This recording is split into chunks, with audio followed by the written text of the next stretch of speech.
This is the continual evolution of the East Coast beat. I was watching someone on YouTube. I watched this person because their language is foreign to me. It's all English. It's just technical, psychological, and philosophical, and half mystical at time thoughts. That I've heard over the years, and sometimes I've even Wikipedia'd the root, like what is hermetic, but there's so much information, and I can't get myself to really remember all these things. Like, I know Odin, and I know ravens, and I know Fenivir, but I don't know the whole story. But I know that there's reason behind those stories. And I know that if I met a man with an Odin tattoo, I probably don't know the meaning of the story of his Odin tattoo. I just know about Odin from what I know. So, like I said, what this man was talking about, a false self, and how do you say, unenlightened people would say dynamic possession. So the point of interest in his speech was that there was a specific point where he had a imaginary friend, and an unenlightened person at that point would call it dynamic possession. So he actually had an encounter with a being, even if only in his own mind. And this being was everything that he wanted to be. So he allowed the being to take him. I am one of those that he would call unenlightened, because I would consider that a dynamic possession before I would consider it losing my identity to a false self, a modern social construct in which, by experiences only in my mind, I can create an identity and lose myself to that identity. But at one point, it's separate than me. Like, you have an actual physical encounter with an opposite identity, and they're both you. And at this point, one is what you are, well, what he would call, he sees the identity that encounters him as being protective, and it offers him everything. It protects him from every harm and gives him every strength. That's why he allows it to overcome him, or as he calls, digest him, to take him in. So, but that was an interesting point in his speech. Was, as I heard it, it was that he had an actual physical encounter with an other being that was everything he wanted to be. And he said unenlightened would call it dynamic possession, but because he's got, a degree, it's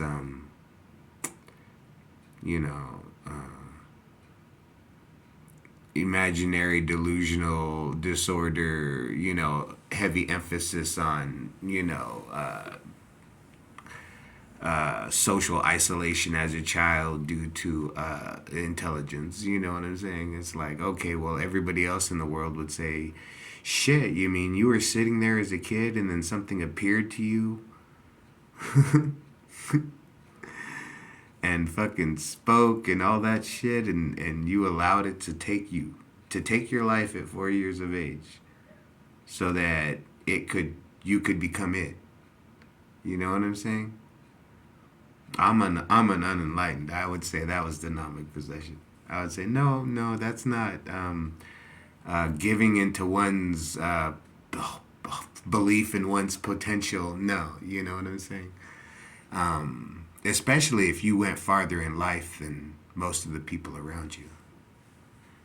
I mean, if this guy is if half the shit he says is legit, he's been around the world. He's made money doing interesting things. If it's half the stories I've heard, it's even worse because he's hiding the truth, and the truth is more interesting than his created illusion. You know what I'm saying? But I mean, come on now. So you have an encounter with a being that embodies everything you want to be, and you allow it to, as he said, digest or intake you. You know, English is not his first language, so it it comes into you, and then it becomes the outward expression of who you are. But then he goes on to say that for most of his life, he felt that he was not an expression of anything, but he was rather a he lived in a void. He lived in a null sort of non-existence where he was an expression of everything that he wasn't. That he existed because he didn't do things. Because he wasn't this, he didn't do that, he didn't say that, he didn't whatever he, all those things. He was living in the negative, and I don't know. This is a rough guess, but some might say that that has something to do with social, how you stand in society. You're willing to live it up for others. You know what I'm saying? So he was living a false self. He was living this, he says that he's living a false self for the attention of others, and because he believes that this false self has given him the strength to become everything that he wanted to be. If he's half the things that he says he is, then he's everything he wanted to be. A misunderstood genius with thousands of followers on YouTubes and fans, and even if they're all hating on him because they don't understand every third word he says, there's still interesting enough about him and his deadpan ass humor where it's not funny, bro. You're not funny, you know what I'm saying? But you still laugh, and you listen to hours and hours, and you hear the same conversation over and over, and you twist it and you twist it, and you hear the words being said and the introduction of new concepts and theories, and you're thinking, you know what though? If I'm doing nothing more than understanding what a handful of people on their internet consider narcissism, and the only reason I even got involved in narcissism is because of the Herman Hesse book, Narcissus and Goldman, which doesn't seem to have too much to do with this narcissistic personality disorder. But I do volunteer with the Department of Behavioral Health, so yeah. Do I study narcissism? Not really. Do I watch videos while I'm sipping coffee and smoking cigars? Yes. Have I looked up the definition on Wikipedia of narcissism? Have I looked up the DSM-11 whatever criteria for narcissism? Have I heard it? Yes, a couple of times. Do I know the difference between bipolar and borderline? I know one or two that are supposed to be a difference, but I know that a lot of people confuse them. So I'm not going to spend all my free time trying to distinguish between a mental illness and a personality disorder, and whether or not one is suffering whether or not one is suffering from the same condition, they say like same ancestors. Um, it doesn't matter. Um, some of the people with the most serious mental illnesses are also the most creatively achieved. That they were the ones that actually put things into existence. They weren't just smart and creative, they got shit done. They painted the wall, they chiseled the statue, they built the dam, they built the building, they constructed the bridge. They did all that in their lifetimes with their creative man energy, burning under the sun and drinking water, that was brought to you by the apprentice, workers in between learning how to deaden their hands to the feel of a hammer and chisel on stone. You know what I'm saying? They would have to carry water from someplace cooler than in the sun. You know, so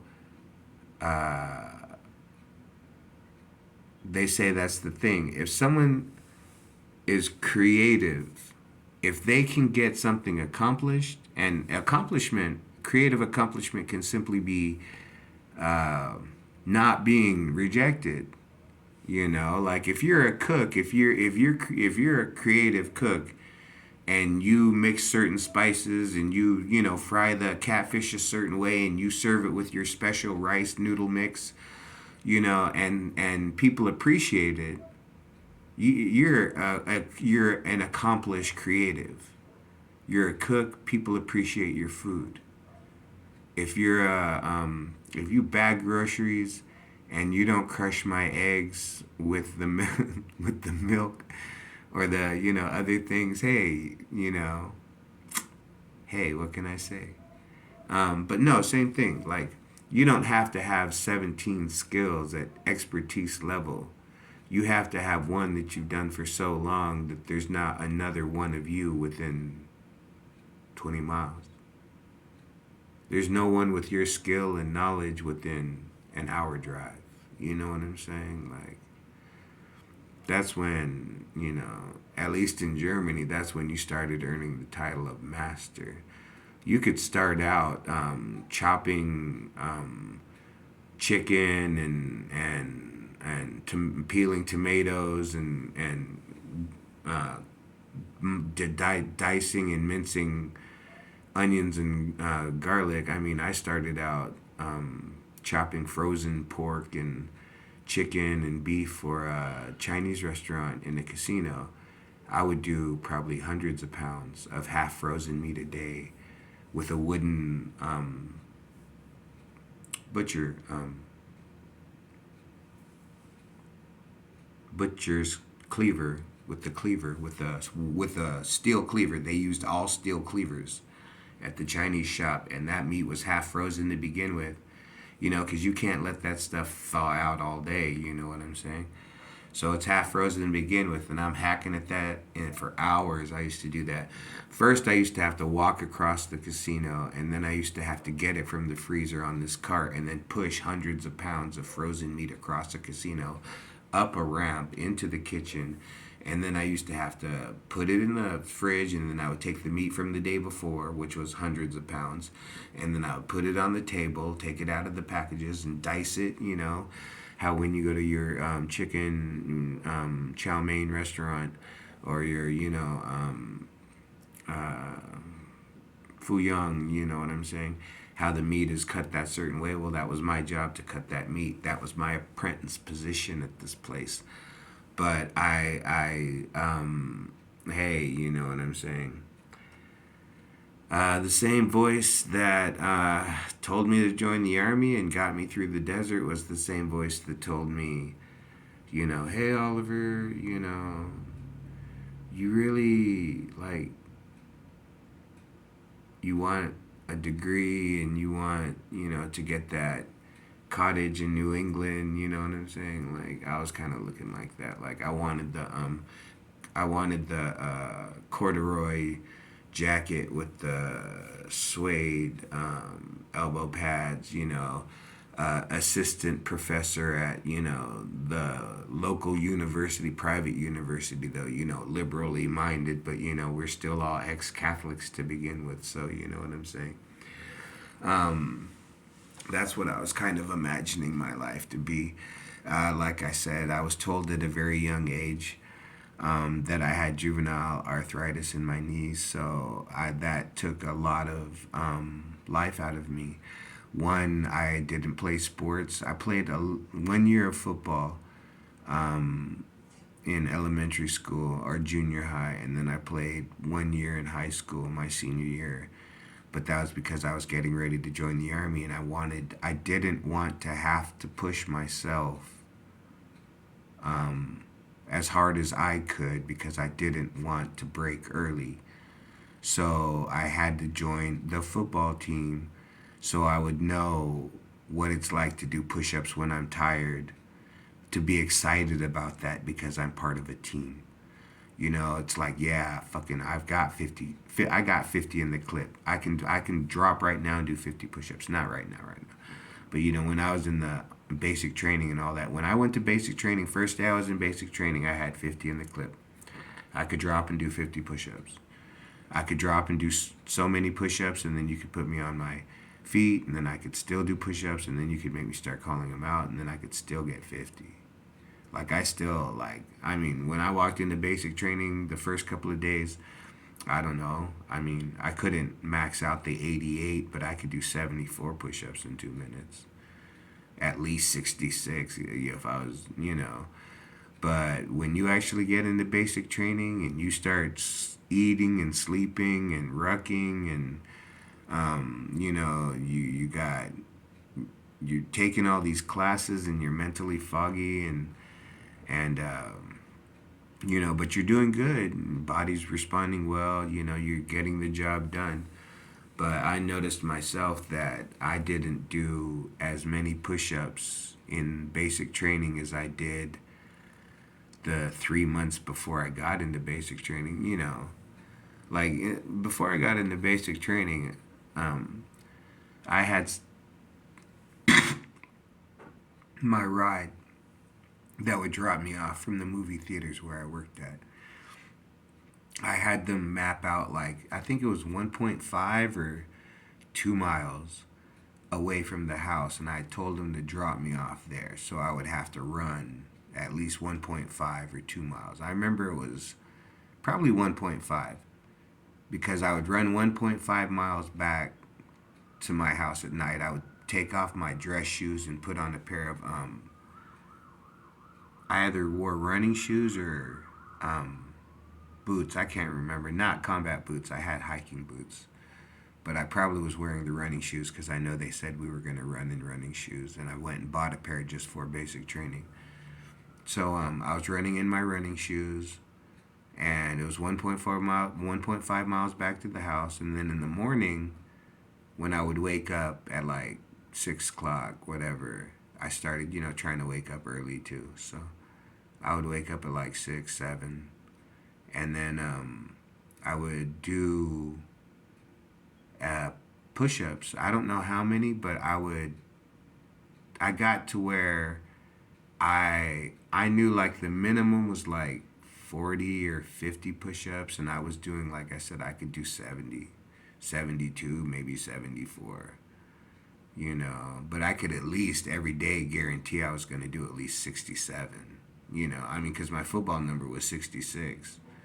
So I knew I was hitting 66 every day, and within 2 minutes. But like normally what I would do is I would do like partial push-ups. I would break my push-ups down into fours. All the way up is one, hold that for a little bit, break down a quarter way. Now you break down a quarter way again. Now you're holding it halfway, break down a quarter way again. You're barely off the ground, break down a quarter way again. You're breaking the plane. And then one up. That's one push-up. That's how I joined the army. Like, that's how I was doing it to go into the army, because I knew they were going to make us stop halfway. I knew they were going to make us do this. I knew they were going to make us do that. So I would just break it down, a quarter all the way up, and then push up hard, really one you know, not every time super hard, but I would always force the push up because I always knew that if I was ever down and they said get up, I'd want to be able to get up. I didn't want to look strong on the ground. I wanted to be able to get up. So I would push up, you know what I'm saying? And same thing. So I would run the 1.5 miles to the place where I got dropped off and then have to run 1.5 miles back. They said we were going to run 2 miles a day in the Army. Well, I was running three, you know. And then when I joined, I was running three because and for a I mean, I played football and soccer and wrestle, and you do a lot of running, but it's never been my favorite thing. I enjoy being able to run, and I love being able to run fast enough to catch you, especially if you've got the ball and you know what I'm saying, or I'm gonna slide tackle you. I love being that fast. But as for like watching my weight that much and running extra sprints, on sandy roads. No, I'm just running it at practice. I'm not, I mean, they told us in football do extra road work, and I started to for a while, but I was like, you know what, bro, I got arthritis. I'm like, I can't be running the 5 extra miles. And then in wrestling, same thing. I was like, I can't run 5 miles extra every day just to lose another 5 pounds. I'm like, bro, I went from 155 to 132 just to wrestle. I should have stayed at 155. But I wanted to drop weight, and I could drop all the way down to 132, and I stayed 132 the whole season. And then as soon as I got out, within like 2 months, by the time I joined the Army, I was back up to 155. When I got my first Army ID card, I weighed 155. When I got every health check I ever got, I weighed 155. I weighed the same weight, and I was the same height and weighed the same weight I did when I was a 17-year-old high school football player. Like I said, but I wasn't like jumping out of airplanes and carrying mortars on my back. You know what I'm saying? Like I knew I took a less physical job because I had arthritis. I wasn't gonna blow myself out jumping out of an airplane so I could have a fucking patch on my dress uniform that sits in my closet with my jump boots that I wore twice because I fucking blew my ACL out because I've got arthritis or whatever the shit. It's like, no, I wasn't going to do that. So when I saw the cook video, like I saw them, had their little tent set up and they were bending down to pick up the burners, but I was like, I can do that, hey, I can hang.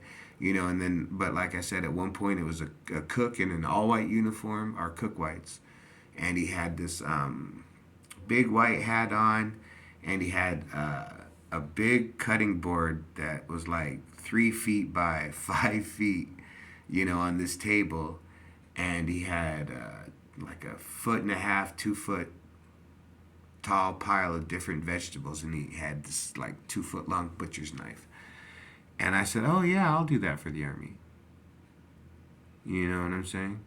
So, like I said, I was like, oh, I get to go out to the field and cook by fire and, da da da da da, pull guard duty and drive. I didn't know that I'd be, I don't know why I didn't think I would pull guard duty, but I didn't really think that, because I didn't think we'd have enough sleep to pull guard duty. But yeah, we pull guard duty, so. But like, yeah, when you go out to the field, sometimes you pull guard duty, sometimes you pull fire watch, but it's cool. I just couldn't do it for 20 years. My health would have suffered so badly. I mean, just what I did alone took 20 years to get over. You know what I'm saying? So, how does all this relate? But anyway, like I said,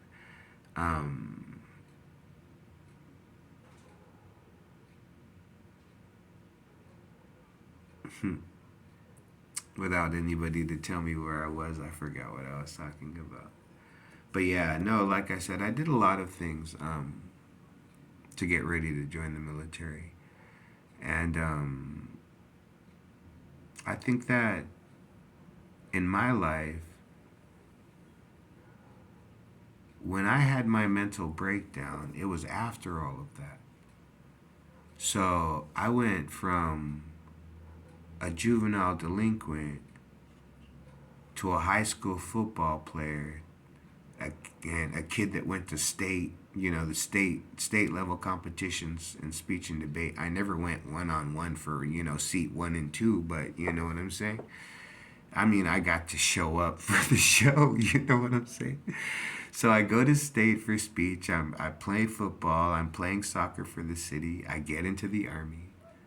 I speak. I took 3 years of German. Plus, I had a German friend, so I end up in Germany. I end up in the desert where my less than masculine dominant ways gets me far along with the locals. They just like me.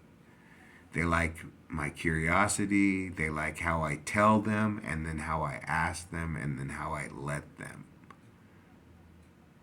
You know what I'm saying? Sometimes you have to tell a man because you're a soldier in a uniform. Sometimes you have to ask a man because you're a soldier in a uniform.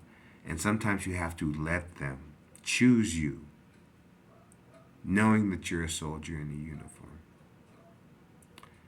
So, you know, I did well because I didn't carry a blade on me. I didn't have a knife sticking, an unauthorized knife sticking. It's like, bro, times of peace demand peaceful ways. Every time you introduce a weapon into the environment, it creates war. You know what I'm saying? So, I didn't carry a knife. I didn't fucking carry brass knuckles. I didn't fucking, bro, I wasn't stuffing my shirt with newspapers. Fuck that, nigga. You know what I'm saying? I'm just working with the locals. Like, hey, what can I say? But even when we were out in the field,